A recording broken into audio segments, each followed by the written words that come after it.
committee of the DHCW board. I'm really pleased to be back in the chair, and after returning from a sabbatical.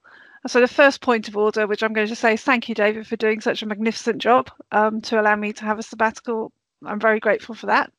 And I also need to formally welcome Mark Edwards, who is our newly appointed Chief Information Security Officer, CISO, who will be a regular member of this committee. So you're very welcome, Mark, and we look forward to your contributions and guidance and keeping the organisation safe and on the right path with your colleagues at DHCW. So thank you very much for that.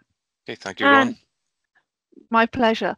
And at some point, I believe we're going to be joined by Andrew Fletcher to take us through a point on the agenda today in connection with our section 255 obligations. So I'll welcome him when he arrives.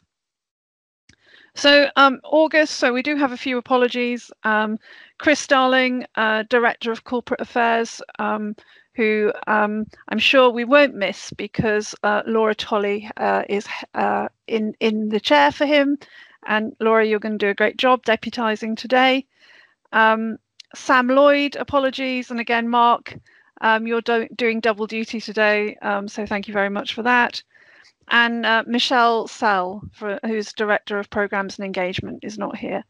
So as usual, there will be a private session at the end of this meeting where we'll be covering the matters that we can't allow external audiences who do not have the best interests of citizens in Wales at front of mind. So we'll be taking some of those topics in a private session, but as usual we will provide a summary of that meeting to this committee at the next time we meet.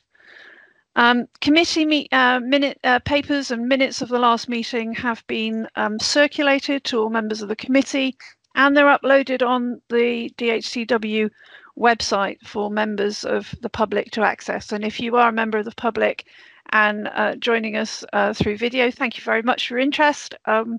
We're very glad to have your interest, and you're providing an extra level of scrutiny by using and accessing those papers which are on the website for you. The meeting is going to be recorded.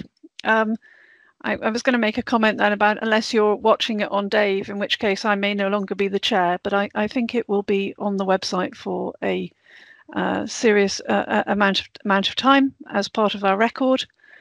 And finally, the public part of the meeting is scheduled to run until 2:30.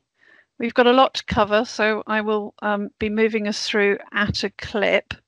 We'll then have a 10-minute break before going into private session. So as usual, I'm going to open the meeting now and ask for any declarations of interest that I need to be aware of, the committee needs to be aware of. No.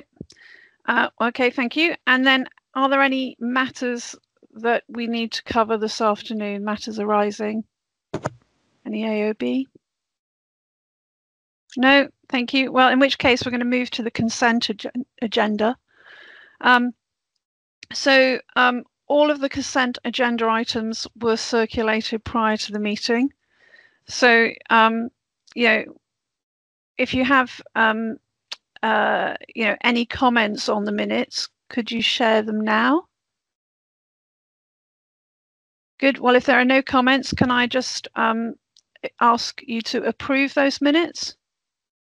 Excellent. So if we can note that the minutes have been approved, and similarly to note the forward work plan. Okay. And then we're also asked to note the Senior Information Risk Officer report. Has everyone read that? Good. There'll be a spot test in the private section. Excellent. Okay, so with the formal matters arising, let's move into the main part of the agenda. So first standing matter on the agenda is the action log, and there were no actions from the last public meeting on the log.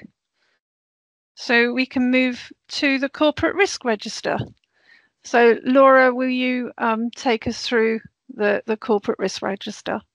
Yeah, thank you, Chair. So the committee are asked to consider the 10 risks that are assigned to this committee. 6 of these are public risks, with the remaining 4 marked as private due to their sensitive nature. However, we will be discussing these in the private section of the meeting later today. So in terms of the public risk, members are asked to note that since the last meeting, there have been 2 new corporate risks assigned to the committee. So these are DHEW 0335, Service Catalogue Agile Process, and then DHEW 0366, which is Audit Plus Withdrawal of Contracts. And also 1 risk has been removed from the register, which is DHEW 0316, Technical Debt Accumulation. So committee members will note that included in the report today, we have a deep dive on the DHW 0366 Audit Plus. So if it's okay with you, Chair, before coming on to that, I'll firstly ask Carwyn Lloyd-Jones to expand on the new risk, Service Catalogue Agile Process, and also to briefly discuss with committee members the technical debt accumulation risk and the mitigating actions that have been put in place, which has enabled this risk to be broken down into 3 directorate level risks. So if that's okay, I'll hand over to Carwyn and then come back, and then we'll go through the Audit Plus one, if that's okay, Chair. Thank you, Laura. Carwyn, over to you. Thanks, Rowan. Thanks, Laura. Yeah, so the service catalogue risk is basically down that we identified a few months ago that we were providing a service to one of the health boards in Wales, but it didn't appear on our service catalogue. So we've fixed that problem. But the risk is that there are other things that may be business critical to people or whatever, and they're not. And whilst we are providing sort of support for them, they don't formally appear on our service catalogue. Which means we don't then have the kind of the assurance around everything, because when we carry out audits and this kind of stuff, we typically audit against that service catalogue. So that was the risk. The service management team are leading on that bit of work at the moment, and there is an update being presented to the execs in early September sometime. So that's the risk, and so they're going through it at the moment, looking to identify the unknowns. The unknown unknowns, if you know what I mean, as in, yeah, so that's that one. The technical debt accumulation. Oh, David, shall I answer your question? Yeah. Thanks, Carwyn. Yeah, so a couple of points. So firstly, I'm reassured to hear that it was an omission from a list that we had. When I first read the risk, it sounded like we didn't have a catalogue, and I'm thinking, but I'm reassured that it was an omission. So that's great. As part of that exercise, we also tried to take account of the services we're providing to know whether any of them have got minimal uses and obsolete, and therefore we should be putting them on the list to be retired, possibly. We have a process anyway that looks at that retires processes. So we've recently agreed to decommission quite a few of the COVID things that went in, because now they're having like minimal or no use. So that process is looked after by the Operational Services Board. So that happens anyway. Okay. But I suspect we'll look at the service catalogue, and if there is something on there that shouldn't be on there, then the team will look to sort that out as well. Yeah. Okay, great, thanks. Keith probably was. Yeah, I can see Keith's hand. Keith? Yeah, so I mean, it's service, as Carwyn said, it's service management leading that. So there's 2 streams of work. One is the identifying the unknown unknowns. But the second one is that we are also doing a quality check of everything that's in the current portfolio. That will also include making sure that descriptions are up to date, that we've assigned the right services to the right health boards as well, because that also then links back into funding models and how we charge out for those services. That second stream of work there's a midpoint review in September, but generally I think we're aiming for the end of March because of the number of services that are currently in there. So it's really a sort of two-phased approach, and it will take time, but we'll provide updates through the risk and through this board.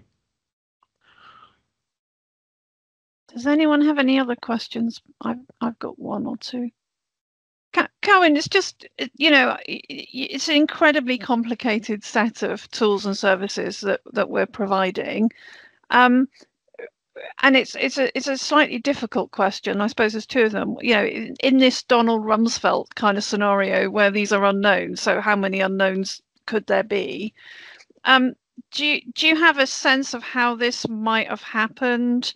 The one that we did identify was a product called Looked After Children. So we maintained a list essentially in a small web-based application, which had been developed by the predecessor of the predecessor organization, in around 2006 or something like that, and therefore had always been supported by the organization, but never for whatever reason, didn't appear on the service catalogue. And then we had an outage of that system in December, and the outage was quickly resolved. But the point was that it just didn't appear on the service catalogue. So it was an age problem for that one. I don't think that we've got much, that falls into that category. It is and what we do have are sometimes we have overarching services like an information services or something along those lines. But within that, we need to identify what sort of the dashboards that we have that are actually really important to people, because there'll be like an A&E dashboard or something, which will be critical to some organisations and to Welsh Government. And I think that's so we may not individually itemise everything on the service catalogue, but it may be that we'll just, in the service description, we'll identify the things that are more important than others, when they're in an umbrella of products that we provide. And I think it's very understandable. The second sort of question I have is kind of, what time, Keith, do you think, in order to go through the quality piece, just so we have a sense of kind of, we're very good at having reports, new risks come through and we have a mitigation, but quite often it's quite hard to get a sense of what timescale we would hope to move them to the risk or mitigate them completely so they fall off. Do you have any sense of that, Keith? I mean, for the general quality piece, as I say, we're managing it as an improvement based effectively up to the end of March this year to get everything that's currently on the catalogue up to date. For the unknowns, we're also trying to aim for September to actually finish that identification piece of work. The task then is once we've got those, it's then bringing those up to the requisite standard that we would expect to be on the catalogue. And there's a lot of information held on the catalogue. So it's not just about the descriptions, it's about identifying where support is and the resource levels and everything else. So that's the bit that's going to probably take the longer piece of time. And I think, and I'm glad Rachel's on the call, and I've been speaking to Andrew Warburton, the information services piece is possibly one area where there's work underway that we would need to focus some efforts on. But as Carwyn said, because a number of systems may be batched under an overarching service, that's really where we then need to break it down and go, okay, well, how do we manage that type of thing? And that's going to be a very useful muscle as we migrate to a more agile component-based architecture. There's going to be more of that, I suspect. So yeah, I think the other side of it is that when we look at sort of the criticality of those systems, that brings us into scope of, and we'll cover some of this off later, of things like the ISO 20000 standard, because that applies across all of our critical services. That then may mean looking at additional work around those areas to bring them up to an auditable standard for that particular ISO. I think that's great, Keith. Thank you. Laura, you had a second risk you wanted to cover. Yeah, I didn't know whether Carwyn wanted to talk about the removal of the technical debt accumulation before moving on to Audit Plus, if that's okay, Carwyn? Yeah, that's fine. Yes, absolutely. So we previously had an action on the corporate risk register, which was about technical debt accumulation, and we said that we would do the mitigating actions against it were 5 things. So it was establish a TDA to steer an architecture document development, conduct a DevOps maturity assessment, develop product-centric target operating models, develop the WPAS cloud migration roadmap specifically, and establish a cloud total cost of ownership model and develop the business case, right? So most of those things had been done. And therefore, we felt that it was better, because otherwise there's always going to be some technical debt somewhere. So we'd never be able to close off the risk unless we made it more specific. So we've basically created 3 new risks, which are detailed in the paper. One around WPAS, one around the cloud. Sorry, I'm just trying to find my paper. I've got too many of them open on here. And one around WCCG. So we've created 3 new specific risks at the directorate risk level. And then we're managing those through. The cloud one will hopefully get closed down relatively soon, because we're hoping to bring the cloud business case to the SHA board meeting at the end of September for approval. The WCCG one was discussed with the execs last week in one of the sort of exec development sessions. And WPAS, we're working on the sort of roadmap for WPAS, right now as well. So that's what we've done to manage that risk. Any questions on that, David? Yeah, thanks, Carwyn. Good to see some progress made on this, and I would support what you've done in terms of breaking it down and managing it at the directorate level. Underpinning this is basically the funding model we've got, which tends to develop projects, and then we have to worry about how we support them going forward. So there's an element of funding around this, but we have got a separate risk, which is a sustainable funding. So I'm just confirming that that's your understanding, that anything that relates to funding some of the replacement of this technical debt is covered by that risk. Yes, okay. Exactly. As in, and we will be looking to develop business cases for the specific things, So like, our cloud, we got a business case around cloud, which isn't going to fix any particular one individual system problem, but it will raise the kind of, the overall situation up a level. So WCCG will be looking to develop some kind of business case around that as well. How we fund some of those things is obviously more of a challenge in the current times. Yeah. Okay. Thanks. Thank you, Carwyn, and just echo David's comments. Really good to see some progress here. Excellent. Laura, shall we move to Rachel Powell? And Rachel, good to see you. Would you like to give us a deep dive on? Yeah, of course. Yeah, afternoon everyone. So I'm Rachel Powell, Associate Director for Information Intelligence and Research, and yeah, apologies because I appreciate I think you're all fairly familiar with this risk, but just by way of a very brief recap, we were notified earlier this year by the suppliers of Audit Plus, which is the product that we use to extract data from GP primary care systems, and we utilise that data for a multitude of purposes, primarily to provision the GMS contractual requirements, but it's also been utilised for a number of other things, including passing data on to SAIL, the Swansea Information Secure Anonymised Information Linkage database, as well as being utilised for cohort identification for vaccination. So it's a very critical system to get that data from primary care. And as I say, unfortunately, we were notified earlier in the year from Llanwilliam, who are the supplier of the product, that they'd be withdrawing it by the end of the year. Now, it was particularly bad timing because we went through a thorough procurement, and we awarded the successful contract to Llanwilliam back at the end of last year. So we were in a fairly good position going into this year, but because of commercial viability issues, the supplier decided to withdraw the product. And what they've said to us is that there's been lots of conversations, as you'd imagine, working out what that exit strategy looks like, because we were due to start the new contract on the 1st of July of this year. Which we did proceed and entered into that new contract.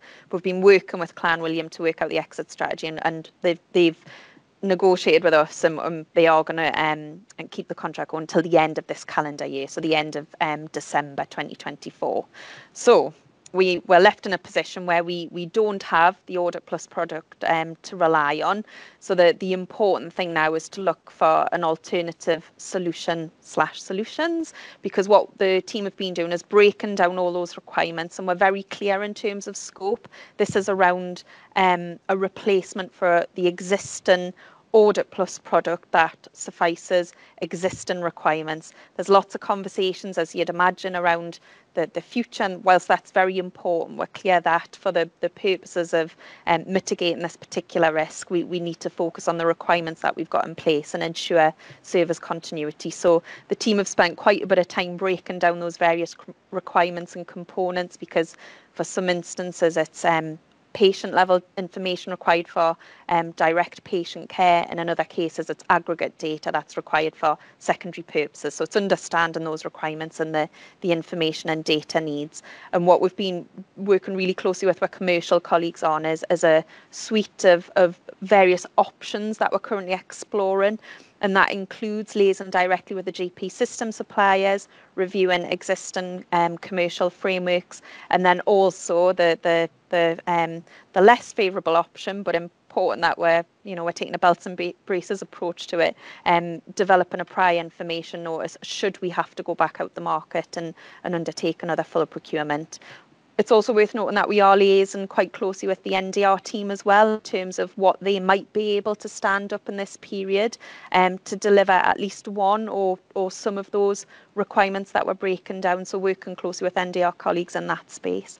And then the other thing to note really is just the communications around all of this. As you can imagine, there's a lot of very important stakeholders who we need to keep abreast of all of the developments, good and bad, and we need to share that message. And so Ridian is the exec lead for overseeing this piece of work. He's the exec sponsor for Audit Plus, and last Monday we had a stakeholder briefing session. It was recorded, the presentation was shared broadly, and we were planning another stakeholder briefing in early September to keep stakeholders abreast of developments as they're coming in, and we're hoping by the end of August we'll have some a bit of clarity from the GP system suppliers, Cegedim and EMIS, in respect of what they can or perhaps can't do to deliver the requirements that we need to replace. So that's a bit of a whistle-stop shop tour of where we're at with everything. A very important issue that we've got a lot of important people, all hands on deck, trying to look at the problem and leaving no stone unturned in terms of exploring all the options. Thank you, Rachel, and it's a really good example actually of in an era where a lot of people experience their information coming to them through the web whenever they want it.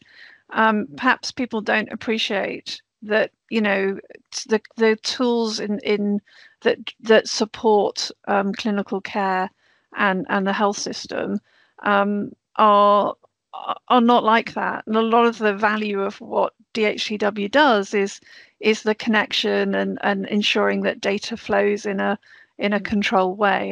And clearly this is it's fundamental to being able to get information from primary care and use it appropriately within the healthcare system.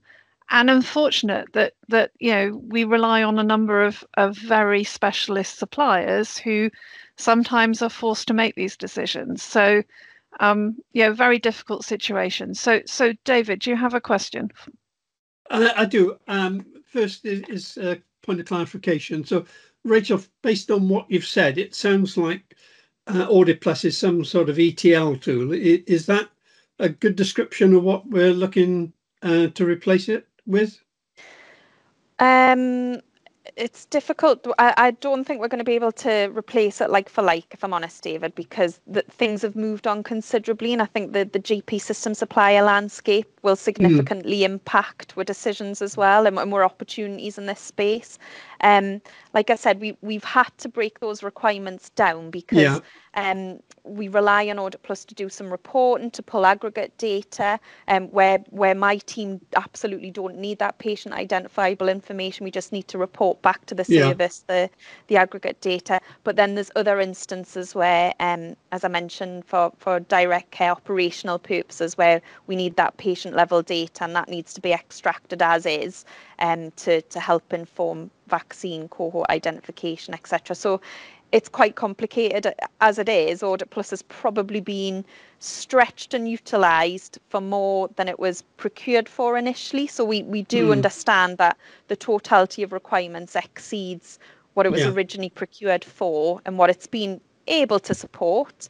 And Darren's been supporting from an IG perspective to make sure that we're very clear on the legal parameters and IG things we have to have in place to extract that data. But yeah, I think the solutions that we're looking at will vary depending on those requirements, and being very clear on what is the operational requirement in this scenario, what is the report and aggregate level data requirement, etc. And then we use that data and report in different ways. Okay, thanks for the clarification. So it's a bit more complicated than my first impression. The second point relates to the supplier has made a commercial decision, which I can fully appreciate. But I'm a bit concerned, if I'm honest, that they've given us only 5 months of notice. I mean, products go out of service all the time, but generally speaking, you get at least a year to try and find the solution or continue without support. So have we got any leverage to go back and get a bit longer? So 5 months to find a solution means we're under a lot of pressure. 12 months would probably make the job a lot easier and the risk that we're carrying a bit less if So are we able to do that, or? We are, is the answer. Okay. And being very ably led by our commercial team, who've been fantastic and are putting, as you would expect, a lot of emphasis on the requirement and the need that we have, and the reliance on Audit Plus as is. So absolutely, David, we're working really closely with Clanwilliam and do appreciate their position. And I'm not sure how much I should say, but we do, it's a small team that supports the development of Audit Plus currently within Clanwilliam, and that team is significantly depleted. And I think they've been impacted, as I say, by the change in environment around them as well. So they've had to take some tough decisions, but we are working very close on negotiating that exit strategy. And believe me, our commercial team are putting a lot of pressure on everyone to try and pull something out of the bag and to support us as much as they possibly can, appreciating that there's difficulties on their side as well. Okay, thank you. So thank you for that, Rachel. Rydian, if you could just comment, and also just cover the kind of impact of this potentially on the primary care and delivery of care. It'd be just good to understand that. Yes. Okay. It is complex, I'm afraid. There are a number of dependencies in terms of our partners on this software function. David, you're quite right. To have those concerns, I share them. We're working very closely with the supplier to maintain the product as is for as long as possible for us to get to a safe transition point. As you can understand, some of this is outside our control.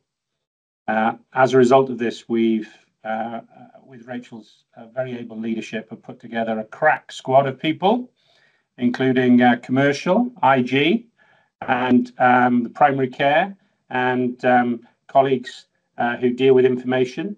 We're meeting 3 times a week for updates. We are updating the executive board every Wednesday, and we'll have regular correspondence with our stakeholders, and having had one briefing meeting, we're setting up a series of briefing meetings to try and reduce the anxiety level. The difficulty that I have, Rowan, is that I don't have all the answers yet, right? And and everyone wants the answers now because they want to know what's going to happen to their dependency.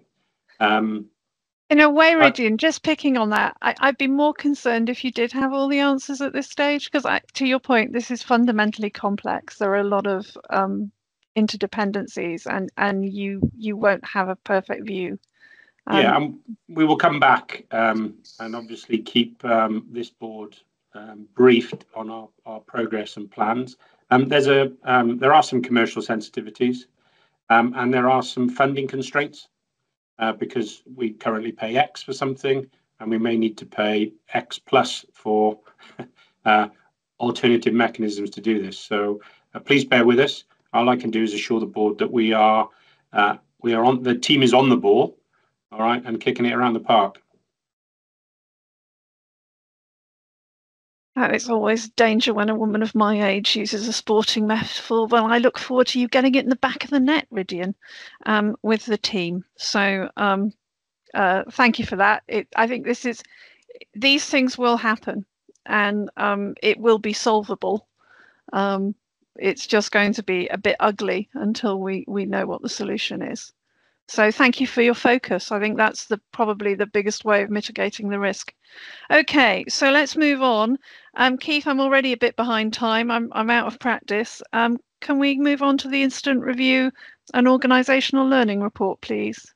Yeah, that's no problem. So as with previous reports, and as from the last full year report, we've changed the format of it. So it's in a much more presentable approach. So the IRLG report, so this covers the period of 1st of April to the 30th of June this year. Just some of the key highlights going through. So there has been a marked increase, obviously, in the inquiries, and this is primarily due again to the NHS Wales app. However, I mean, we've been working very closely with the programme around how support is delivered. We've identified a number of improvements around that support, and I think, I don't know, Laura, if you're starting to see a drop. I think the word that I've been hearing is that there is starting to see a noticeable drop. We've increased the reporting on a weekly basis so that we're able to monitor it. And a lot of the fixes that have been put in place are now starting to show improvement. Laura, I didn't know if you want to jump in now. Yeah, thanks, Keith. We have done a lot of work in this space. We are seeing a steady decline. We are sort of averaging around 125, 150 inquiries a week around this app, but they are being managed really well, and the support that we have in place now is working. So that's the main thing. Thank you. So just moving on to the section around learning. So what we've tried to do, again, for assurance within the board, is to just provide some of the lessons learned that we've run through within the meetings. So we've got a summary of some of the lessons learned around some of the technical reviews. So we've got the Welsh Hospital Pharmacy stock management system in there. We've also got lessons from programs. So the implementation of blood transfusion within Swansea Bay. We had Tamsin from the service transformation team attend and to give us an overview. And there's a lot of useful learning in there from that area which they're going to be taking forward. And then the last one that we've included for this report is the success of DHCW maintaining their ISO 20000 standard. So this is the standard for service management and the end-to-end delivery of all of our all of the critical services that fall into scope of the standard.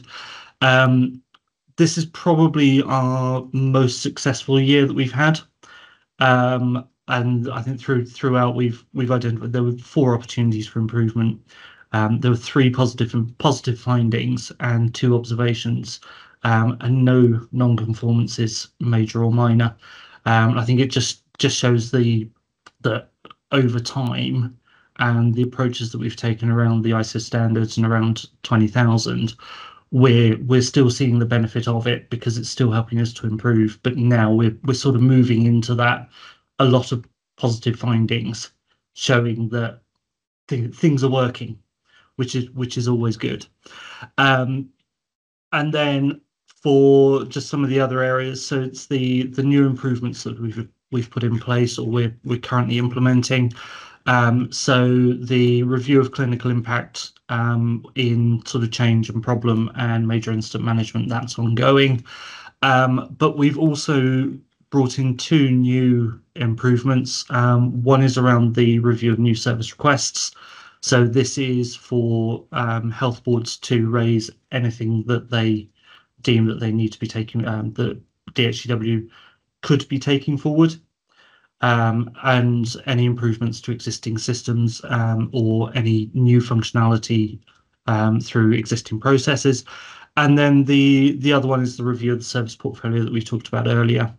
So the update on here is as was at the end of June, but obviously bringing in the works, the stream around the identifying the unknowns, that will be in an update for the next meeting. And I think that's pretty much all I want to cover off. So if there are any questions. David?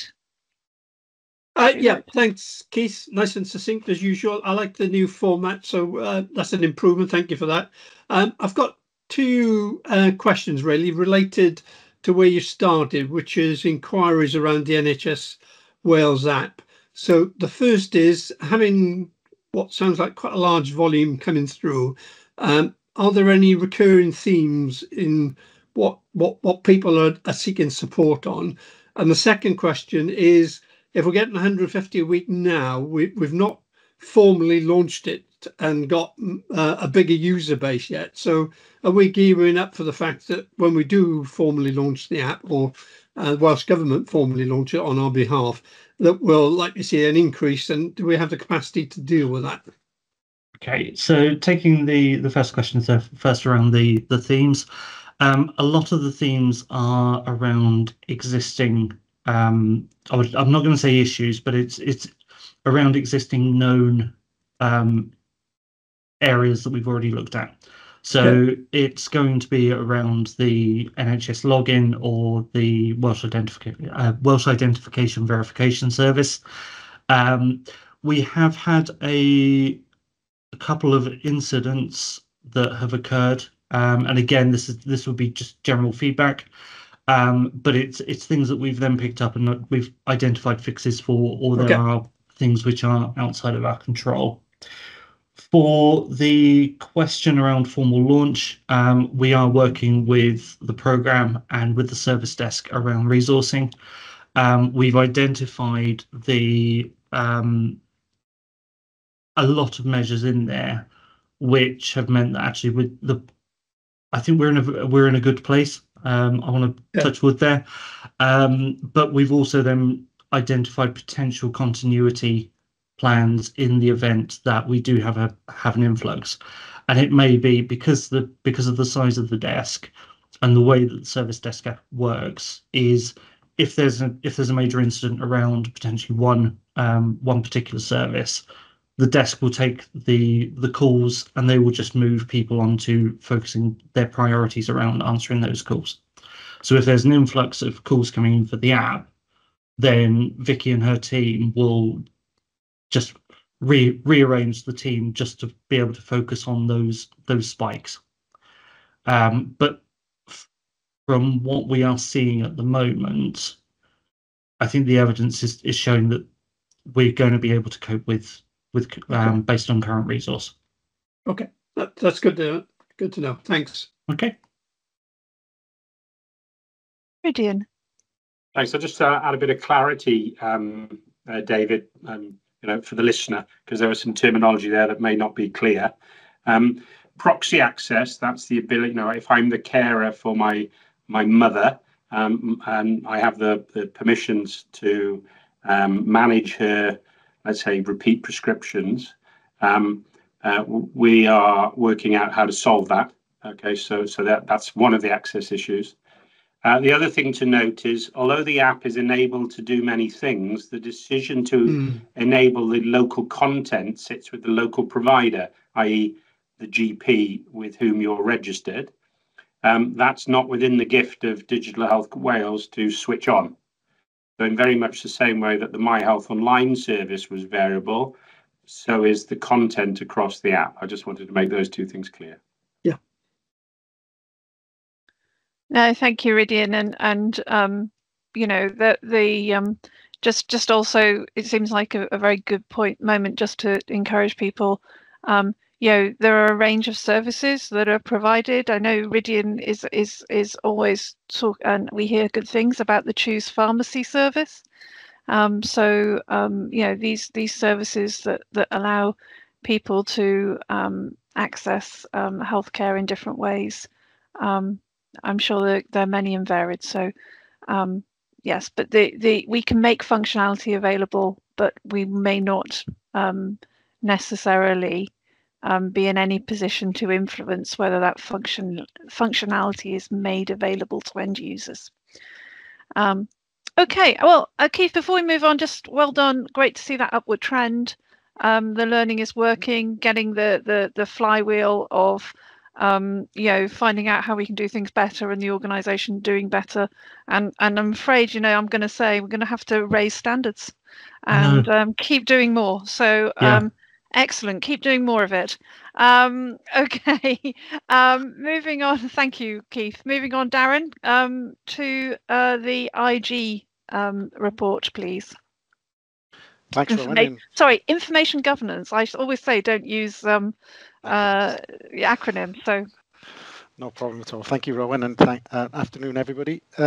Just to give a brief synopsis of the report. As you know, there's a number of appended items within it. The report is based on our strategy. I remind committee members of that every time we meet.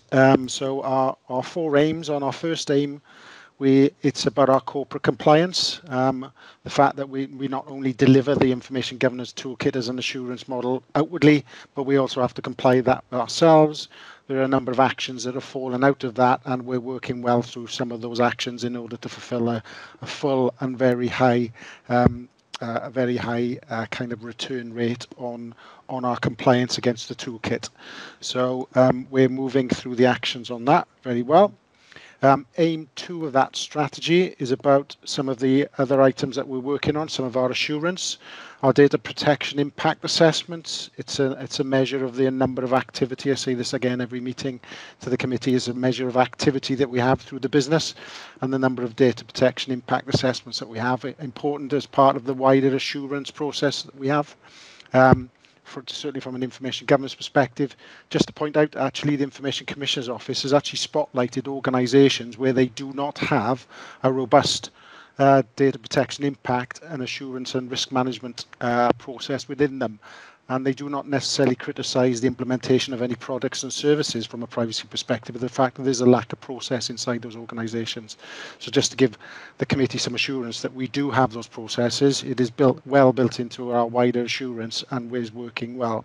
In fact, we are looking to increase the knowledge and skills and capacity in our wider team in order to make sure that we're fulfilling all of the requirements for the DPIA analysis, because it can take a little bit of skill and knowledge in order to completely to fill one of those out to a very high level.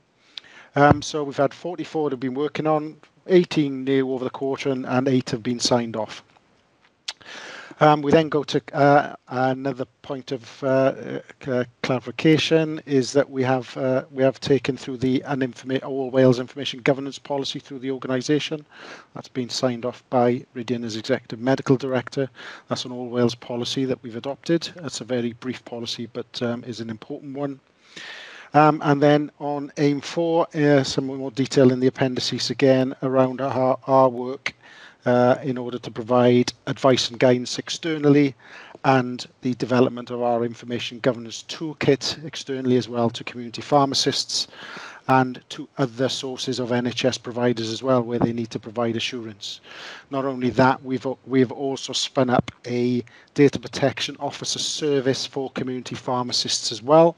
That is proceeding quite well, and I think we have 58 individual branches and 32, as we would describe, legal entities on board, where we are now providing community pharmacists with robust advice and guidance from a data protection perspective. I wasn't going to say much more other than a lot of those items are actually called out in the CSIRO report, which was on the previous agenda. So there's a lot of synergies across the CSIRO's responsibilities and the Caldecott Guardians, and some of those items in terms of our strategy are also within the CSIRO report as well for noting. That's all I was going to say, Rowan, unless anybody has got any questions. Well, thank you, Darren. Any questions? David, thank you. Thanks, Darren. Really good to hear that our Data Protection Office, the service, is taken off. We had a briefing on that, either last committee or the one before that, I seem to think. So good to see that it's got some traction and we're onboarding community pharmacy. Just a question around resources. Have we got sufficient resources in that team, or are we starting to stretch ourselves a little bit by onboarding pharmacies and other parts of the NHS? As you probably understand from previous briefings, it is a subscription basis. So yeah, the subscriptions that we are having have been able to actually bring in other members and members. Okay, great. In order to provide the capacity to provide that service. We've also built onto what we've already provided to general practice in terms of our skills and knowledge to be able to actually push that out. So the funding model and the model that we're taking in terms of all of those things have been able to actually subsume that particular service into the business. Okay, that's great. Thank you, Darren. So Darren, thank you for that. And just to make the comment, without you, we couldn't be moving data around in order to deliver care. So absolutely core to what we do at DHCW. And really pleased to see that we've still got this really strong grip on this, and it runs throughout the organisation. So well done. Thank you very much. Laura, I'm going to move on. I'm sorry, I'm moving us through. I'm trying to keep us on time. Laura, the informatics assurance report. Thank you. If you would present that, please. Thank you, Chair. Just a few things to pick up from the report. We changed the format slightly. We've removed all the detail from the assurance quality plans and the safety case and readiness reports. We put them into appendix, so it's slightly easier to read, but we are looking at how we can improve the format of the report going forward. Section 4, to note, there were 2 safety cases that were approved in this quarter. There were 8 that came through to us. However, there were 6 that were delayed, but they were delays outside of WIAG assurance. Another thing key to note is that we've had a slight change, well, I suppose an addition to some of the WIAG assurances. So we will now be part of the API consumer onboarding process. So the API team, they have a process where they have a questionnaire that they review with consumers, and when they're at a position that they're happy with them, they now then will send them to the Wales Informatics Assurance Group for additional assurance. When the assurance leads then have provided assurance, it will then go to the medical director and the exec director of operations for final sign-off. So we are getting a weekly report. At the moment, there's only one consumer that is currently has put in an application, and they're going back and forth. They need additional clarification, but the report is weekly, and there's a good deal of contact between ourselves and the API team. And I suppose they were the main points really to pick up with the WIAD report, so it could be nice and brief. Well, full marks for briefness. Did anyone have any questions for Laura? I think it was a perfect report. Thank you, Laura. Thank you very much for that. And moving on to Rachel. Rachel, can you start with the Information Services Assurance Report, and then we can look at research and innovation. Thank you. I can, no problem, thank you. So just in respect of information services then, we continue to deliver against the information and analytics strategy that was published last year. And we're actually taking a progress report to Management Board in Q4 for all of the 3 clinical director strategies, including information analytics and Darren's information governance strategy as well. So we'll be taking a progress report following a year after their publication and what the forward look plan is for delivering the outstanding strategic aims and subsequent actions.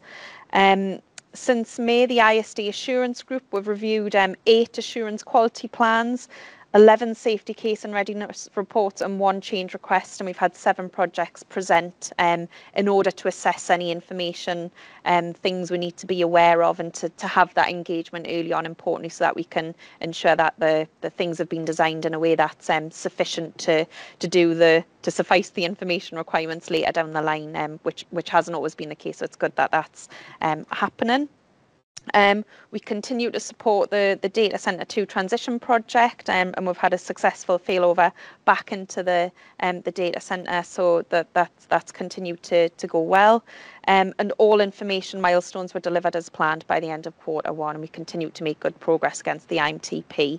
The report actually includes a couple of examples of things that we have published, but yeah, I wasn't going to run through all of those. So happy to pause and take any questions before I move on to the next one. David? Yeah, thanks, Rowan. Thanks for the update, Rachel. Just linking back to the previous discussion around Audit Plus and the fact that we had to put a team together to come up with a solution. Is that putting any pressure within your group on the services that you provide on a day-to-day basis by taking resources off to work out how we manage this situation? That's a really good point, and what I didn't mention previously when we're talking about the Audit Plus issue, but absolutely, I think the primary care information team in particular, who manage the service and utilise that Audit Plus product, they're very much the message, and they've been supported by the DQS group who manage access to Audit Plus, chaired by GPC Wales. So the message is very much around the team's priority is to sort this issue out, to sort this problem out, and we must give them the headspace, which is why we've parked any new requirements and why we're trying to take a very focused look on how we can resolve the issue and the problem at hand. But yeah, I think it's a really fair observation, particularly in the primary care information space. And I dare say a bit of my time, and as Rydian was saying, that the task force that's been pulled together, we're having to prioritise and to make sure that we make ourselves available. And yeah, it's the top priority. Okay, fine. Thanks, Rachel. Thank you. So moving on to research and innovation. Again, we continue to make good progress against the research and innovation strategy, and I can't quite believe it's almost 2 years since the publication of that one. So yeah, it feels like it was yesterday that we were bringing it round all the committees and the board for approval. But nope, we're 2 years on and starting to really establish the function and develop a maturity in that space as an organisation as well, which was really important to lay those foundations and to develop that maturity across the organisation and the culture as well that's associated with that. But we have made good progress against delivery of the milestones associated with the strategy. We delivered all of the milestones last year, and we've delivered all of Q1's milestones, and we're making good progress in respect of Q2 as well. So things are on target and going to plan. We have that robust governance in place, and really pleased to advise that Matthew Wintle stepped into chair of the Research and Innovation Board. So you'll be familiar, Matthew's were Associate Medical Director for Secondary Care, and he's got a really good background, so working really closely with Rydian to take on some of that remit and responsibility as well, and that's working really well. And he chaired the last R&I board back in June.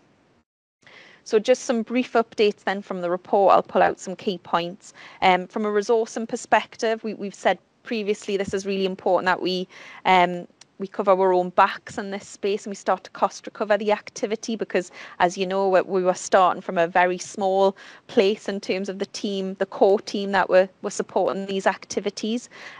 We piloted, we had sign off for a costing model that we proposed last year, and we've been piloting that for the last 12 months. At the last R&I board, we took some provisional additions that we wanted to incorporate, primarily around the secure data environment, so that we could start to cost recover any licensing issues, etc., with regards to that, and make sure that we're utilising and supporting that environment as much as we possibly can when it becomes fully operational. So that was an important component to make sure that we're starting to cost recover for that as well.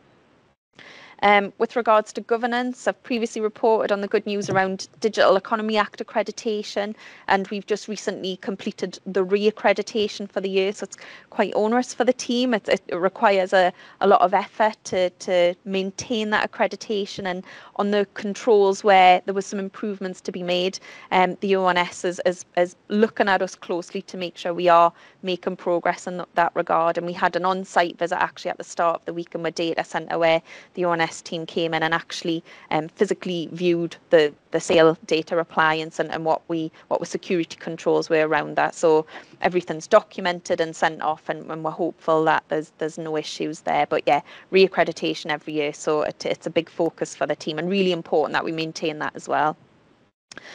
With regards to engagement, so we covered a few high-profile events across Wales and presented at them as well. So we were at MediWales Connects in June.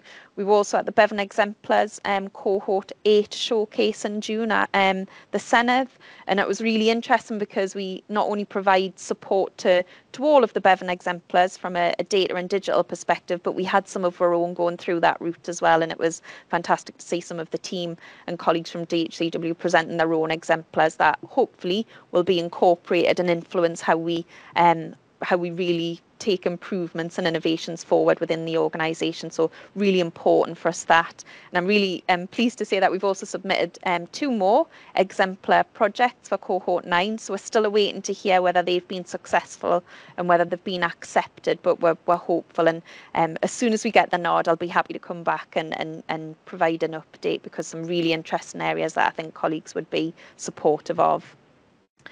With regards to Find, Recruit and Follow-up, we again, members will be familiar that we presented the case previously, and we'd submitted that to Healthcare Research Wales for formal consideration. We know the funding situation is particularly dire across the piece, so we knew that we weren't going to be flooded with funding offers, but there's been some interesting developments, and I'm going to say this out. I have to look at my notes because it's one of the awful acronyms, VPAG. But this stands for Voluntary Scheme for Branded Medicines, Price and Access and Growth. And it's been agreed by Welsh Government and Association for British Pharmaceutical Industry as well. So we're looking to explore options, working in collaboration with Healthcare Research Wales and SAIL partners as to how we could utilise the work that we did for a Find, Recruit and Follow-up service, and how we could deliver some of the requirements that's come out of that VPAG. So potential funding opportunities there, but we've done our bit, so to speak. We've set up what our requirements would be for a service. We've costed it out. It's up to Healthcare Research Wales and others now to come back to us with the funding proposition. And then we've got a number of projects that I've listed out in the paper as well, just to give a flavour of some of the things that the board's considering with regards to new projects, particularly in relation to new grant applications, and where we've provided letters of support. But yeah, that's going through the usual governance route within R&I board, and I just wanted to give members an opportunity to see a flavour of some of those things that's coming out in that discussion and that forum. So I'll pause there, and again, happy to take any questions. David, if you'd like to start. Thank you.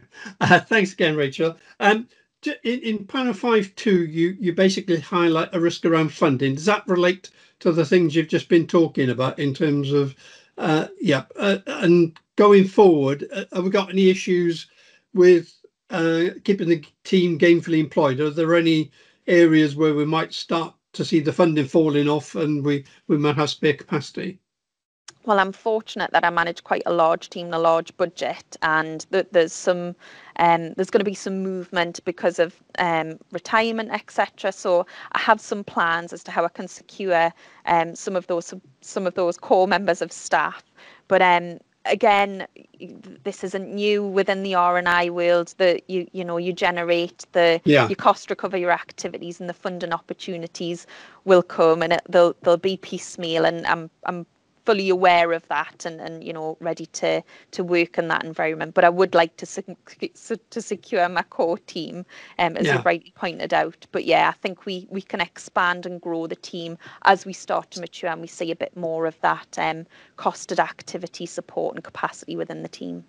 Yeah, okay. Sorry, this one's probably more directed at Rydian rather than you, Rachel. So my view, Rydian, would be if we're going to become a trusted strategic partner to the wider NHS, then we should be diverting some of our own resources into this area. So we've got the capacity to do things that create value for the system, rather than Rachel having to find funding sources.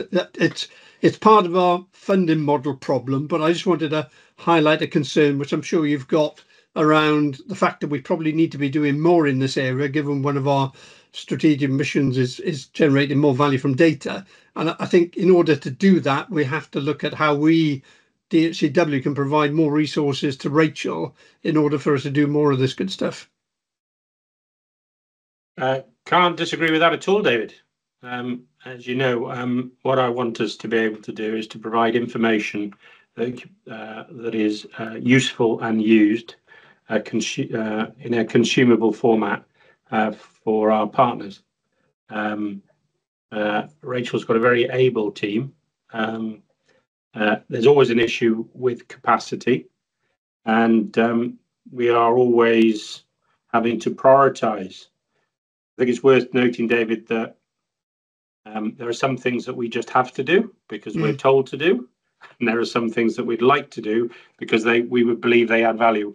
The former, we don't have a choice, and they go to the top, and then we've got to look at what's remaining in our capacity to deliver, want to better with the best bang for each buck.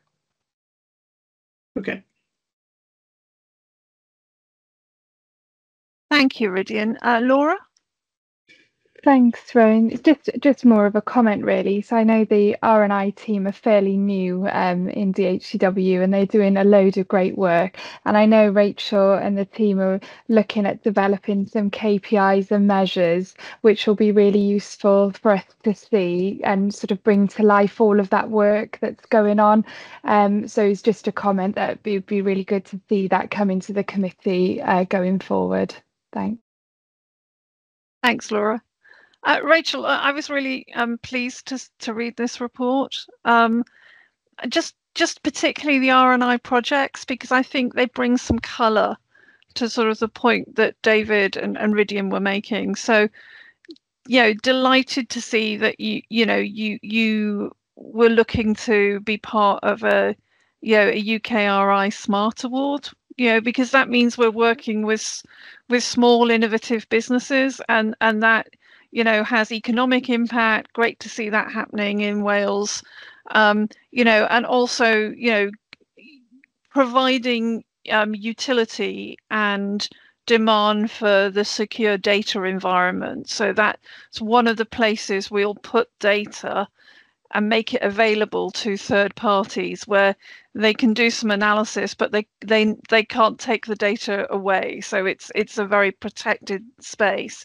And then similarly, sort of, the work that you were doing in the AI for data space, that playing that part at a whole national UK program, again, in creating the SDEs, the secure data environments, which is a big initiative across the UK. So I was really pleased to see that, and look forward to seeing even more of them in the future. I'm sure part of the KPIs will be about inquiries in. I'm not surprised that we're never going to be successful on all UKRI applications, but really pleased to see us doing those now. Rachel? Thank you, Rowan. That's really really good to hear. And the only thing I was just going to add is some of those projects and grant applications that we've been able to collaborate on have come about as a result of our engagement with colleagues at Medi Wales and the like, and we're starting to track that back, which is really good because we're starting to see some outputs from all of the effort and all of that, engagement that we're involved with, and we're starting to see some real, some engagement pieces and some good pieces of work as a result. So just wanted to draw that connection as well. But absolutely taken, Laura, and your point around KPIs. I think that's really important that we start to measure some of that and some of that success as well.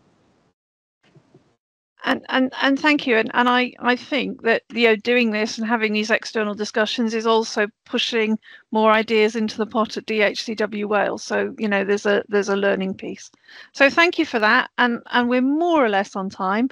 As we move into Technical Design Authority, Carwyn, would you like to note? We're going to be asked to note and discuss this document. So over to you, Carwyn, please. Thank you very much. Right. So, I'll just briefly introduce it and then look to answer any questions afterwards. So the TDA was established as a pilot in Q3 of 23-24, meeting for the first time on the 10th of November. The purpose as described in the terms of reference is to commission, own and steer the development of DHCW's enterprise architecture, and so on, right? So the pilot has concluded. There are 4 sort of recommendations from the pilot. One is to continue the TDA. The second was to work with Welsh Government to establish the TDA as a national body for NHS Wales. Recommendation 3 was to formalise the relationship of the TDA with existing assurance processes like WIAG and so on. And then review requirements to resource and accelerate the work of the TDA on a sustainable footing, because it's currently being done using existing resources that are contributing their time to running and managing it. So the main thing about the TDA is that it's looking to develop principles, standards, patterns, etc., which people can use and reuse, obviously. And then the ultimate aim is to empower people to work more independently and reduce the sort of assurance gateways that we have at the moment. So at the moment, stuff is designed, reviewed by a committee, as in, and go, yeah, I'm happy with that, as in. And so it'll also look to introduce more consistency instead of opinions from individuals. So the TDA, whilst its main purpose is to try and do that, it does currently have a TDA assurance group that reports into it, which is reviewing designs, but that also then currently feeds into the WIAG process. The output of it goes into WIAG process.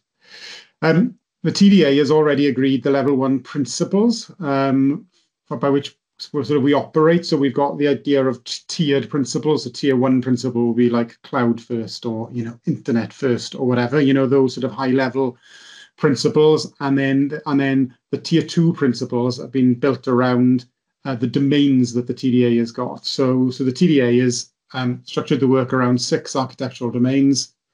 And the initial focus has been on setting the principles for those domains. So when we're doing that, we're doing what the principle is. So it's like multi-cloud will be the principle. The why is so that we can pick the best of breed cloud services, etc., and then the impact or the consequences of that. So appropriately trained staff, overarching management tools, those sort of things. Yeah.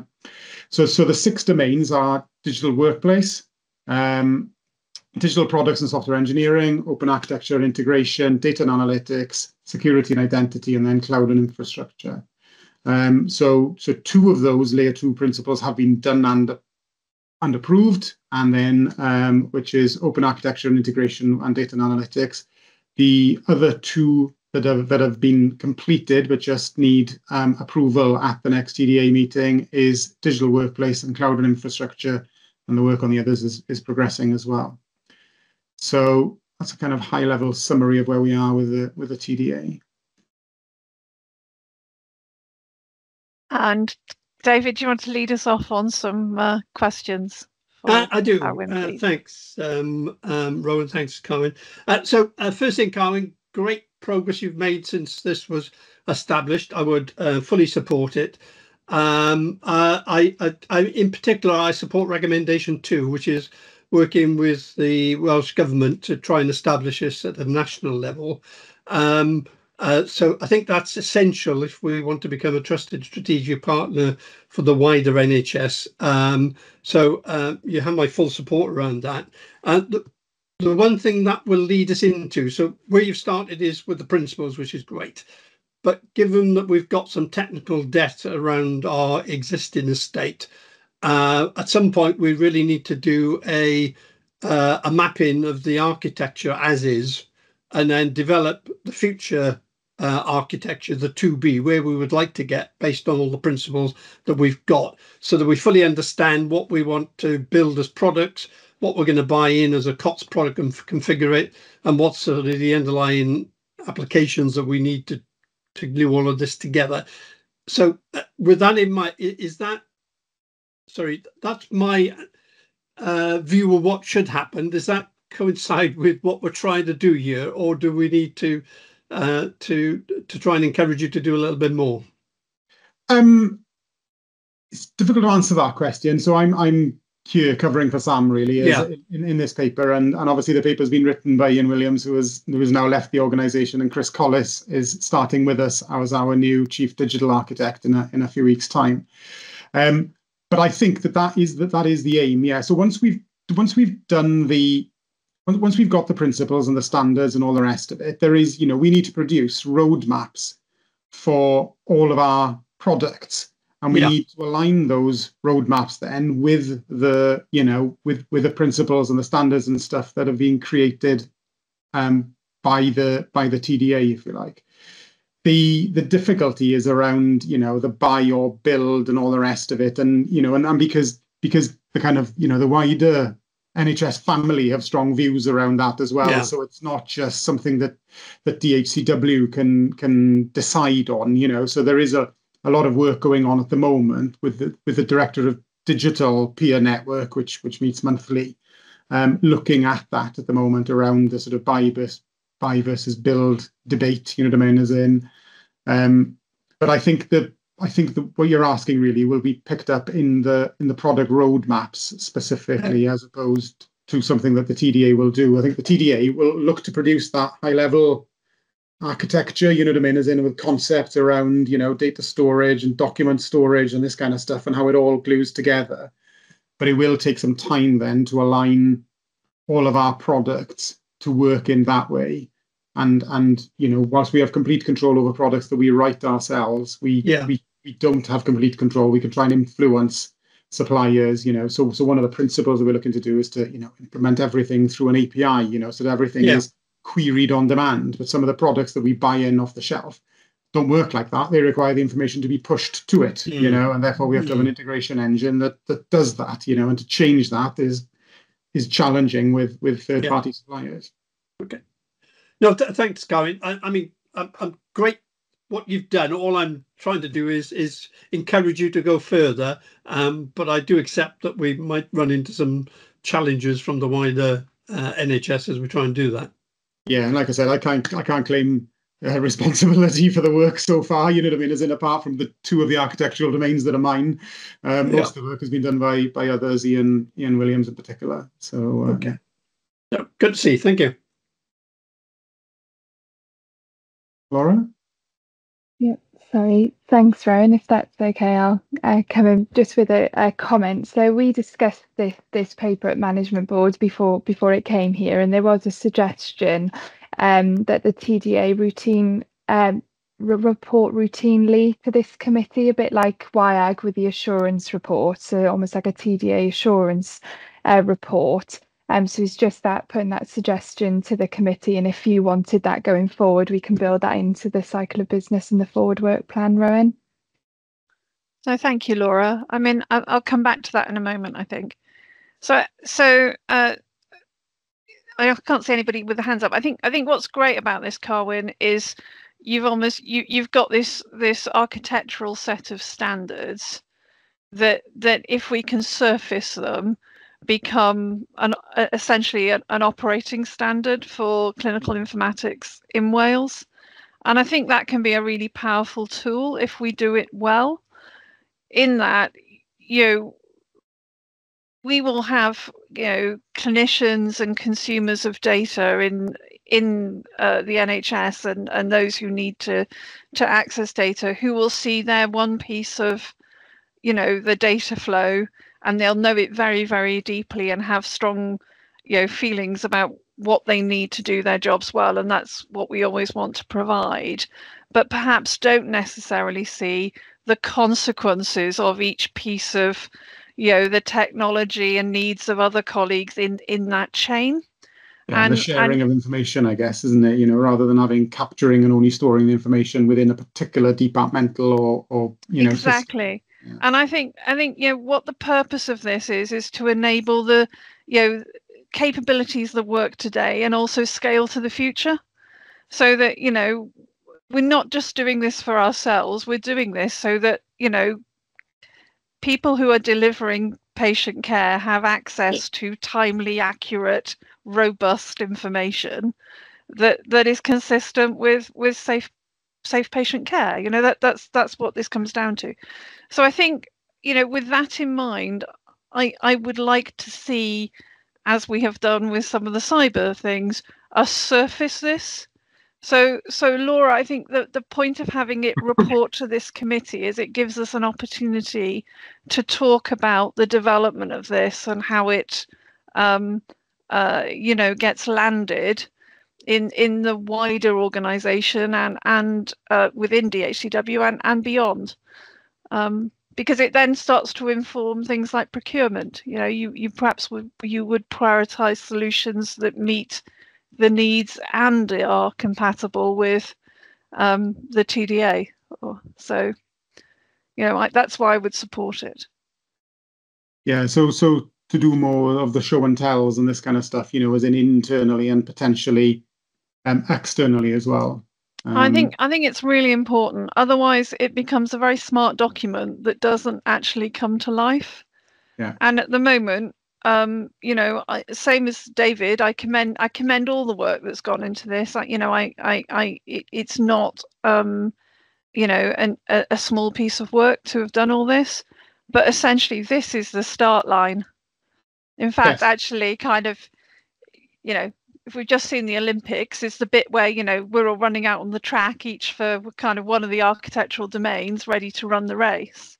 But I think for it to have impact, it's got to be kind of embedded through the organisation.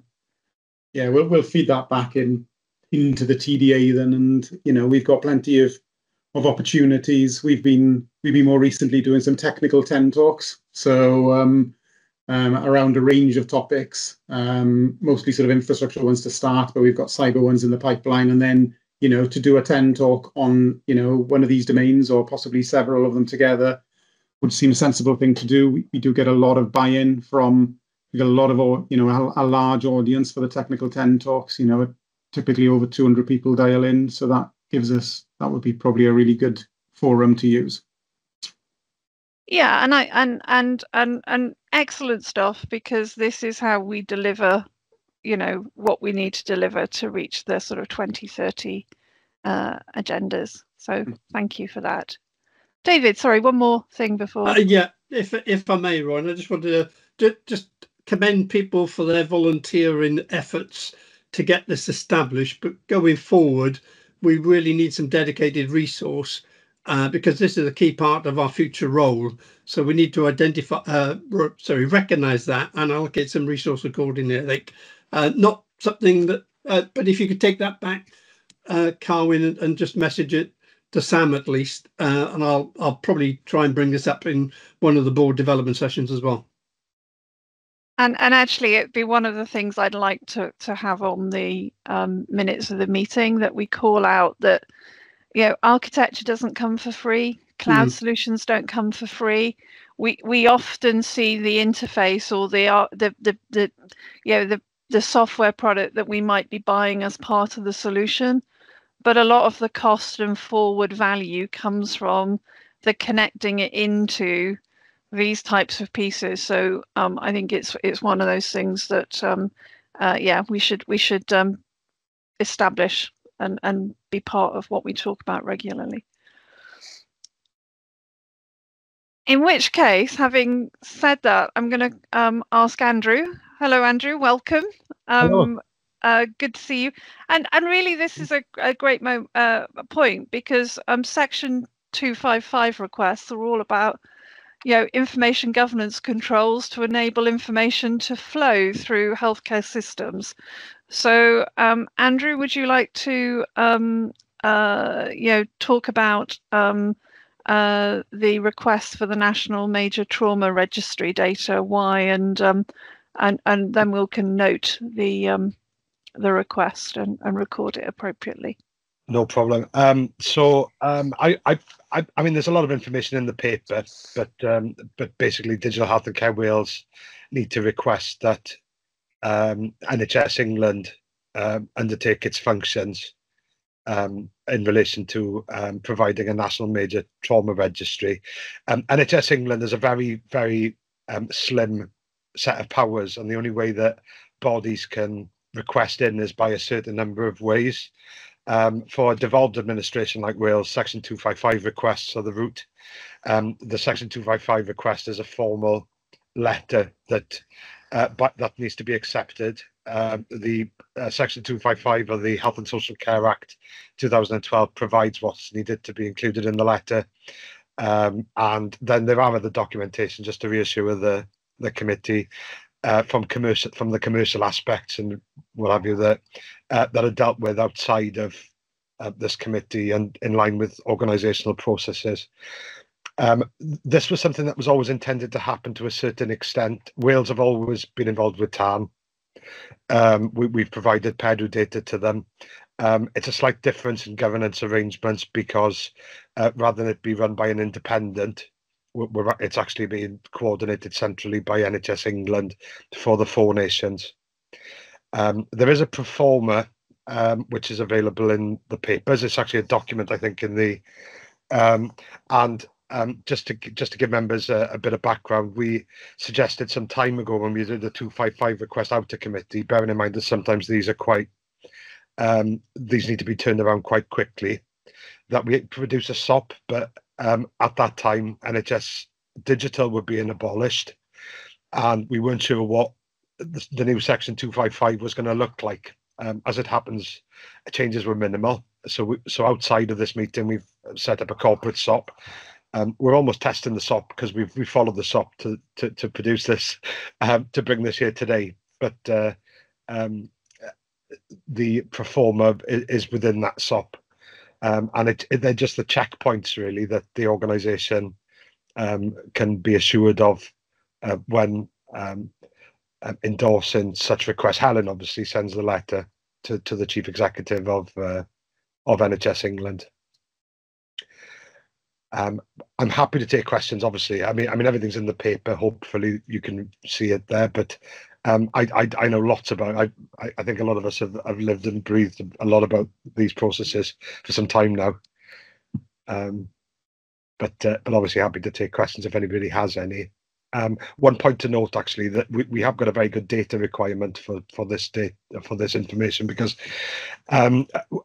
there's a Welsh Health circular that was produced some time ago in relation to the Value in Health project, and that some of this data is fundamental to some of the success of that project as well. So, or at least one of the dashboards. So we've got a very good reason to request this, to get the data back into DHCW, to use in frontline care, to use in other incentives that can help the NHS manage patients in a better way. And that's about it for me, really, I suppose. I can't think there's more that I can say outside of what's in the paper, unless somebody's got any questions. I thank you, Andrew. I think it was a very clear paper. So, you know, you set out the purpose behind the request very clearly in the letter, and you know, it is the legal requirement to request this access to this data in this way. So I'm sure that everyone is happy to note that. Excellent. In which case, thank you, Andrew. Good job. So I'm moving then to closing matters. Any other urgent business? No? Excellent. Items for the chair's highlight report to the board. I would like to just note that the learning report noted an upward trend in quality and learning in the organisations. That was really great to see. And I think everything else is a matter that we noted all the reports and had a good discussion, and I don't think there was anything else that we needed. David, can you remind me if I've missed something? Yeah, no, it's just picking up on the point I made under the TDA. So I'd like highlighted that we've made really good progress, but going forward, we really need to have some dedicated resource in this area. So I think it'd be appropriate for you to flag that as feedback from the committee. Yeah, absolutely. Thank you. I really appreciate the work you put into this, so thank you very much. We're just about on time, so if we start the private session in 10 minutes, see you soon on the other side.